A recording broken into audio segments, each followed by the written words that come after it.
Depremle ilgili, deprem bölgesindeki hukuki sorunlar, arazide karşılaşılan problemlerin ortaya konulması ve çözüm önerileriyle ilgili yargı mensuplarımızın da katıldığı çalıştaylar, özellikle 11 vilayetimizden gelen hem uygulayıcılar hem de özellikle yargı hizmeti sunan hakim ve savcılarımızın da katıldığı çalıştaylar yapılıyor. Biz açılışına katıldık, onları baş başa bıraktık.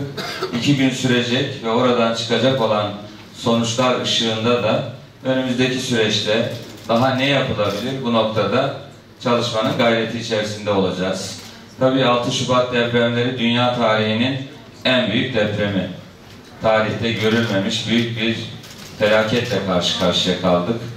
Ve 6 Şubat'tan bu yana da depremin ilk anından itibaren de Sayın Cumhurbaşkanımızın liderliğinde devletimizin tüm kurum ve kuruluşları canla başla 11 şehrimizi yeniden ayağa kaldırabilmenin gayreti içerisinde.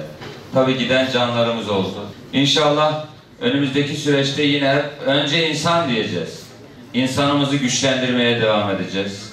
İnsanımızı eğitimden sağlığa, sosyal politikalardan kültüre, spora varıncaya kadar her alanda güçlendirdik. Enerjide bağımsız, savunma sanayinde güçlü, dışa bağımlı olmayan, işte %80 yerlilik oranını yakalayan, nükleerinden petrolüne, doğalgazına varıncaya kadar milletimizin refahını artıracak bu istikrarlı kalkınma hamlesi kesintisiz yeni dönemde de inşallah devam edecek.